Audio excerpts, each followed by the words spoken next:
పొదుపు పెట్టుబడుల అవగాహనపై రేవంత్ మరియు గిరిబాబు గారు కండక్ట్ చేసే వెబినార్ కోసం ఈ నెంబర్కి కాల్ చేయండి. నమస్తే, నేను జీవి సత్యనారాయణ. ఈ ఎపిసోడ్లో లేటెస్ట్గా ఈ క్వాంట్ మ్యూచువల్ ఫండ్ అనేది సెబీ వాళ్ళు దాడులు చేయటం అనేది ఒక కీలక అంశం. ఈ క్వాంట్ మ్యూచువల్ ఫండ్ ఏంటి, వాళ్ళు ఏం చేశారు, ఏం చేస్తున్నారు, ఏం జరిగింది, సెబీ వాళ్ళు మరి దాడులు ఎందుకు చేశారు అనేది ఈ ఎపిసోడ్లో మనం ఎక్స్ప్లెయిన్ చేయడం జరుగుతుంది.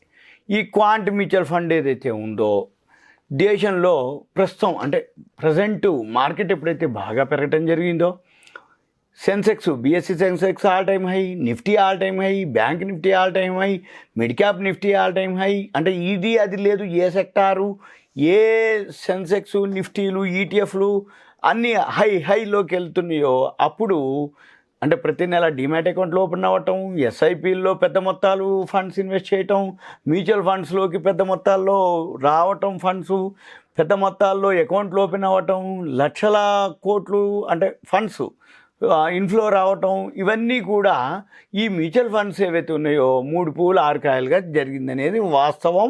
జరిగింది.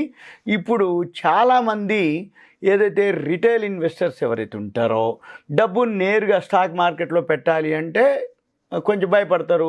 మార్కెట్ అప్ అండ్ డౌన్లు ఉంటుంది, దానికోసం సబ్జెక్ట్ కావాలి, నాలెడ్జ్ కావాలి, వోల్టాలిటీ ఉంటుంది. మార్కెట్ అంటే ఏ కంపెనీ మంచిది ఏదో మనకు తెలియదు, మళ్ళీ పైసలు పోగొట్టుకోవటం ఎందుకు.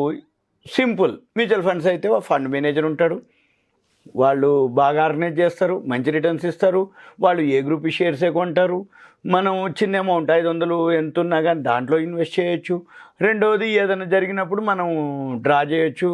ఇవన్నీ అదే షేర్లు అయితే హోంవర్క్ చేయాలి, అబ్జర్వ్ చేయాలి, మంచిదో చెడ్డదో ప్రాఫిట్ అండ్ లాస్ బ్యాలెన్స్ షీట్లు, ఫండమెంటలు, టెక్నికల్స్, గ్రాఫ్లు, న్యూస్ ఇవన్నీ ఫాలో అప్ చేయాలి. ఇన్ని చేసిన తర్వాత అది పెరగదో తెలియదు, ఇన్ని చేసిన తర్వాత అది ఎంతవరకు వెయిట్ చేయాలనో తెలియదు, సక్సెస్ రేట్లు ఎంతయో తెలియదు. దాని బదులు మ్యూచువల్ ఫండ్ అయితే గొడవ లేదు, మ్యూచువల్ ఫండ్స్లో వేస్తే వాళ్ళే చూసుకుంటారు అనేది 100లో ఎక్కువ శాతం ఇన్వెస్టర్లు స్టార్టింగ్ చేసేది ఇదే పని. అయితే ఎప్పుడైతే ఈ మ్యూచువల్ ఫండ్స్ బాగా ఫండ్స్ వస్తున్నాయో, ఎప్పుడైతే ఈ సేఫ్ రిటర్న్స్ అని మనము ఎక్కువ మంది ఆసక్తి చూపుతారో ఆ టైంలోనే ఈ ఏదైతే ప్రముఖ mutual fund quant mutual fund గురించి ఈ సెబీ సోదాలు చేయడం జరిగింది. ఇది చాలామంది ఇన్వెస్టర్లకి ఆందోళన కలిగిస్తుంది, కానీ క్వాంట్లో ఉన్న వాళ్ళకి ఆందోళన కలిగిస్తుంది. రెండోది, ఒకవేళ ఏదైనా ఆందోళన కలిగిస్తే వాళ్ళ దగ్గర ఉన్నటువంటి ఎన్ఏవి ప్రకారం మనం విత్డ్రా చేసేయచ్చు, దాంట్లో ఏముండదు, సింపుల్ అనమాట. మీరు ఇప్పుడు ఎవరన్నా ఇప్పుడు ఈ ఎపిసోడ్ విన్న తర్వాత మీకు ఏదన్నా అవగాహన కోసం ఈ ఎపిసోడు, కానీ ఒకవేళ మీకు ఏదైనా డౌట్ అనిపించింది, క్వాంట్ మ్యూచువల్ ఫండ్లో మీ ఏమైనా ఫండ్స్ ఉన్నాయి, large Capo, small Capo, mid Capo ఏదైనా క్వాంట్లో ఉంది, సింపుల్ ఏం లేదు, పేఅవుట్ అంటే రిడమ్షన్కి ఇచ్చేస్తే సింపుల్గా రిడీమ్ చేస్తారు, మీ అమౌంట్ మీకు ఇస్తారు ఎన్జేవి. కాబట్టి కొంచెం అటు ఇటుగా ఇస్తారు, అంటే మార్కెట్తో పాటే ఉంటుంది. వాళ్ళ దగ్గర ఏవైతే ఎన్జేవి ఉంటుందో దాన్ని బేస్ చేసుకొని మీకు పేఅవుట్ పెట్టడం జరుగుతుంది. అవన్నీ మామూలు రొటీన్ అనమాట, అంత పెద్ద ఇబ్బంది ఏమి ఉండదు. కానీ అసలు ఏం జరిగింది, సెబీ ఎందుకు సోదాలు చేస్తుంది, అవన్నీ మనం ఇప్పుడు చూద్దాం. ఇప్పుడు ఈ సెబీ ఏదైతే ఉందో దాంతో ఏమవుతుంది, కొంతమంది ఇన్వెస్టర్లకు ఆందోళన ఉంటుంది, ఎందుకంటే దాంట్లో ఉంది కాబట్టి మన ఫండ్స్ ఏం చేయాలనేది వాళ్ళ కోసం. అయితే ఈ కంపెనీ ఏదైతే ఈ క్వాంట్ మ్యూచువల్ ఫండ్ ఏదైతే ఉందో, ఈ సెబీ ఎందుకు మిగిలిన మ్యూచువల్ ఫండ్ లేకుండా దీని మీదనే దాడులు ఎందుకు చేయాల్సి వచ్చింది అంటే, ఈ క్వాంట్ మ్యూచువల్ ఫండ్ ఫ్రంట్ రన్నింగ్కి పాల్పడిందనే అనుమానాలతోటి మార్కెట్ రెగ్యులేటరీ సంస్థ ఏదైతే సెబీ ఉందో హైదరాబాదు, ముంబై కార్యాలయాల్లో సోదాలు నిర్వహించడం మొదలుపెట్టింది. అయితే దీనిపై ఫండ్ హౌస్ కూడా యాజమాన్యం దాని ఏదైతే మేనేజ్మెంట్ ఉందో వాళ్ళు స్పందించడం జరిగింది. ఎవరు ఏంటిదో చెప్తా. అయితే ఇప్పుడు దేశంలో ఎప్పుడైతే బాగా మ్యూచువల్ ఫండ్ జరుగుతుందో, ఈ క్వాంట్ హౌస్ ఏదైతే మ్యూచువల్ ఫండ్ ఉందో, ఈ క్వాంట్ మ్యూచువల్ ఫండ్ ఉందో, ఈ మ్యూచువల్ ఫండ్ ఇది అంటే గుర్తింపు పొందింది అన్నమాట. అంటే ఒక వృద్ధి చెందుతున్నటువంటి మ్యూచువల్ ఫండ్గా గుర్తింపు పొందింది. ఇది 2019లో, ఇప్పుడు మనం 2024లో ఉన్నాం. 2019లో 100 కోట్లతోటి స్టార్ట్ అయింది. అది ఇప్పుడు 90,000 కోట్ల రూపాయలకి ఏఈఎం అంటారు, అసెట్ అండర్ మేనేజ్మెంట్. అంటే వాళ్ళు 100 కోట్లతో స్టార్ట్ చేసి ఇప్పుడు 90,000 కోట్లతోటి ఆ ఫండ్ మేనేజ్ చేస్తున్నారు అనమాట. దాన్ని విలువైన సంపద అసెట్ అండర్ మేనేజ్మెంట్ ఏఈఎం అంటాం, అది నిర్వహిస్తుంది. అయితే మార్కెట్లో ఇతర మ్యూచువల్ ఫండ్ సంస్థల కంటే కూడా ఇది మంచి రిటర్న్స్ ఇవ్వడం జరిగింది. ఎవరికి? మ్యూచువల్ ఫండ్లో ఇన్వెస్ట్ చేసినటువంటి మ్యూచువల్ ఫండ్ ఇన్వెస్టర్లకి. అయితే ఈ మ్యూచువల్ ఫండ్ ఎవరైతే సిఇఓ ఉన్నాడో సందీప్ టాండన్ అనమాట, ఆయన పేరు సందీప్ టాండన్. సిఇఓ అంటే చీఫ్ ఎగ్జిక్యూటివ్ ఆఫీసర్. అయితే ఈయన ఇప్పుడు ఎప్పుడైతే సెబీ సెర్చ్ చేయడం, ఆపరేషన్ ఇదంతా సెబీ ఎంక్వైరీ చేయడం మొదలుపెట్టిందో, అంటే ఏదైతే ఈ సెబీ దాడులు చేయటం ఆఫీసుల మీద, దానివల్ల ఇప్పుడు ఈ మ్యూచువల్ ఫండ్కి సంబంధించినటువంటి సెబీ ఈ ఆపరేషన్లో ఈ ఫండ్కి సంబంధించినటువంటి డీలర్లు, ఇతర వ్యక్తులను కూడా ప్రశ్నించడం జరిగింది సెబీ. అయితే ఈ సెబీ సెర్చ్ చేయటం, అంటే ఎంక్వైరీ చేయటం, ఇవన్నీ నిజమేనని వాళ్ళు ప్రకటించడం కూడా జరిగింది. అయితే అదే విషయం వాళ్ళ ఫండ్లో ఇన్వెస్ట్ చేసిన వాళ్ళందరికీ కూడా, పెట్టుబడిదారులకి మెయిల్ కూడా చేయడం జరిగింది.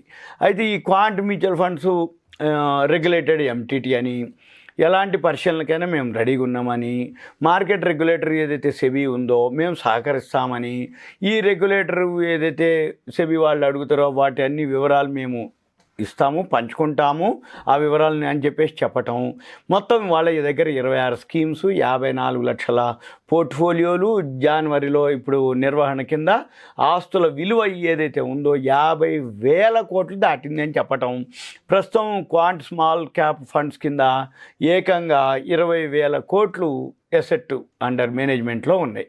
ఇది సింపుల్గా వాళ్ళు ఓకే మేము సహకరిస్తాం అవన్నీ అన్నారు. అయితే అసలు ఫ్రంట్ రన్నింగ్ అంటే ఏమిటి? ఈ ఫ్రంట్ రన్నింగ్ ఏందో చూద్దాం. ఈ ఫ్రంట్ రన్నింగ్ తోటి అనుమానాలతోటి ఇప్పుడు సెబీ వాళ్ళు దాడులు చేయటం జరిగింది.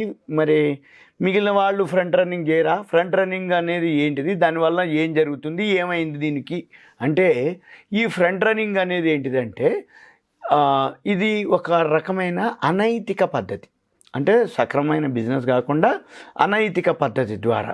అయితే ఎవరైనా కానీ, ఒక బ్రోకర్ కానీ, ట్రేడర్ కానీ తన ప్రయోజనాల కోసం, అంటే ఏంది, ఒక కంపెనీలో పెండింగ్ ఆర్డర్స్ ఏవైతే క్లయింట్లు పెడతారు పెద్ద మొత్తంలో, లక్షల వేలల్లో ఏవైతే పెండింగ్ ఆర్డర్లు ఉంటాయి, ఈ పెండింగ్ ఆర్డర్లు ఎవరైతే ఇప్పుడు మ్యూచువల్ ఫండ్ ఉందో, ఎవరైతే బ్రోకర్ కానీ, ట్రేడర్ కానీ, ఎవరైతే ఆర్గనైజర్స్ ఉన్నారో, ఆ బ్రోకింగ్ ఫర్మ్ ఉంటుందో వాళ్ళకి తెలుస్తుంది అన్నట్టు, చూసుకోవచ్చు, వాళ్ళు చూడొచ్చు. ఇప్పుడు మనం అందుకనే చాలామందికి ఒక అనుమానం ఉంటుంది, నాతో కూడా చాలామంది అడిగేది, ఏమంటే మనం ఆర్డర్ పెట్టగానే తక్కువనది పెరగటం, నేను సెల్లింగ్ పెడితే తక్కువ తగ్గిపోతుంటుంది, మనం ఆర్డర్ పెట్టకముందే దాన్ని తగ్గించడం, పెంచడం, అంటే బయింగ్ పెడుతుంటే అప్పటికే పెంచడం, సెల్లింగ్ పెడితే తగ్గించడం, అంటే మనది ఎవరన్నా చూస్తుంటారా, లేకపోతే మనం ఆర్డర్ పెట్టగానే ఎవరన్నా దాన్ని చూసుకొని దాన్ని మనం వాళ్ళు వాడుకుంటారా అనేది చాలామందికి అనుమానం ఉంది. అది నిజమే. కాకపోతే మన 100 షేర్లు, 500 షేర్లు, 200 షేర్ల ఆర్డర్లకు దానికి ఏం పెద్ద క్వశ్చన్ కాదు. కానీ పెద్ద మొత్తంలో ఎవరైతే హెచ్ఎన్ఐలు, హై నెట్వర్త్ ఇండివిజువల్స్ కానీ, ఎవరైతే పెద్ద మొత్తంలో పెండింగ్ ఆర్డర్స్ ఏవైతే పెడతారో వాటిని వీళ్ళు ఏం చేస్తారు, ఆ ఆర్డర్స్ని తీసుకొని వీళ్ళు ఏం చేస్తారు, ఫస్టే ఆ రేట్లని పెంచటం, అంటే వాళ్ళ ప్రయోజనాల కోసం ఈ పెండింగ్లో ఉన్నటువంటి క్లయింట్ ఆర్డర్స్ని, ఆ సమాచారాన్ని ఉపయోగించుకుంటాడు అనమాట. అంటే నా సీక్రెట్, అసలు చేయకూడదు అట్లాంటిది. అది అనైతిక పద్ధతి. ఈ అనైతిక పద్ధతిని వాళ్ళు ఏం చేస్తారు, వాళ్ళు తీసుకొని దానికంటే ముందు వీళ్ళే ఆ ఆర్డర్స్ పెట్టేసుకొని వీళ్ళే కొనుక్కొని మళ్ళీ పెరిగిన తర్వాత వాళ్ళు అమ్ముకోవటం అనమాట. దాన్ని ఫ్రంట్ రన్నింగ్ అంటారు అనమాట. అంటే ఊహించిన ధర నుంచి మంచి లాభం తీసుకొని పెద్ద ఆర్డర్ ఏదైతే ఉందో దానికంటే ముందే మన ఆర్డర్ పెట్టి వాళ్ళు క్లయింట్ కొనే లోపలనే దాన్ని పెరిగిన తర్వాత వాళ్ళకి అమ్మిన తర్వాత ఇది వీళ్ళు తీసేసుకోవటం ఆ ప్రాఫిట్. ఇది జనరల్గా ఫ్రంట్ రన్నింగ్ అనమాట. అంటే ఇలాంటి ట్రేడింగ్ పద్ధతులు మార్కెట్ సమగ్రతని దెబ్బతీస్తాయి మరియు పెట్టుబడిదారుల యొక్క విశ్వాసాన్ని దెబ్బతీస్తాయి అనేది ఒక అన్నమాట. అందుకని సెబీ ఏం చేస్తుంది ఇప్పుడు, ఇటువంటి ఏవైతే ఉన్నాయో ఏమాత్రం అనుమానం వచ్చినా, ఎవరైనా కంప్లైంట్ చేసినా, ఏదైనా జరిగినా సెబీకి అంటే 2 రకాలు, ఎవరైనా కంప్లైంట్ చేసినా, లేకపోతే సెబీకి ఏదైనా అటువంటిది అనుమానం వచ్చినా, లేదు సెబీకి ఎవరన్నా ఇంటి ఇవ్వటం అంటే ఇట్లా చేస్తుంది ఇట్లా జరుగుతుంది అని జనరల్ సింపుల్గా ఒక సూచన లాంటిది ఒక అనిపించినా వాళ్ళు దాడులు చేస్తారు, తర్వాత క్లారిఫై చేస్తారు. ఒకవేళ నిజమే అయిందా ఒక విధంగా ఉంటుంది, లేదా తర్వాత తెలుస్తుంది మనకి. ఏదున్నా మళ్ళీ ఒకటి 2 రోజులు 3 రోజుల తర్వాత మళ్ళీ ఈ క్వాంట్ మ్యూచువల్ ఫండ్ వాళ్ళు నిజాయితీగా ఉన్నారా లేదు ఏమైనా జరిగిందా, సెబీ ఉట్టిగానే జరగదనమాట. అంటే జనరల్గా ఏదో ఒక న్యూస్ ఉంటేనే సెబీ వాళ్ళు దాడులు చేయటం ఏదో జరుగుతుంటుంది అంతే తప్ప, మనము ఇప్పుడు ప్రజెంట్ కీలకాంశం ఏంటిదంటే ఇది జరిగింది, వీళ్ళు మేము సహకరించడం అనేది జరుగుతుంది. ఇవన్నీ కూడా మీకు ఒక awareness, education, information, knowledge purpose.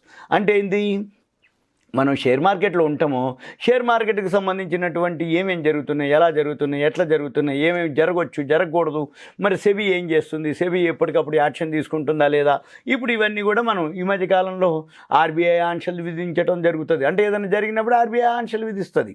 SEBI వాళ్ళు ఇప్పుడు షేర్ మార్కెట్ మీద ఆంక్షలు అంటే ఆ మ్యూచువల్ ఫండ్స్ వాటన్నిటి మీద సెబీనే ఉంటుంది. కాబట్టి సెబీ ఏదైతే ఉందో ఇటువంటివి చేయడానికి వీలేదు. మనకి ఇదంతా ఒక అవేర్నెస్, ఎడ్యుకేషన్, ఇన్ఫర్మేషన్, నాలెడ్జ్ మాత్రమే. ఇంకా మీకు ఇటువంటి డౌట్స్ ఏమైనా ఉన్నాయనుకోండి, మీ పేరు, ఏరియా, వాట్సాప్ మెసేజ్ పెట్టి కంటెంట్ పెడితే మనం పర్సనల్గా డిస్కస్ చేయడానికి వీలవుతుంది. సుమన్ టీవీ ప్రేక్షకులకు ధన్యవాదాలు. Thank you. సెలవు. సుమన్ టీవీలో మీ పర్సనల్ అండ్ బిజినెస్ ప్రమోషన్స్ కోసం కింది నెంబర్కి కాంటాక్ట్ చేయండి.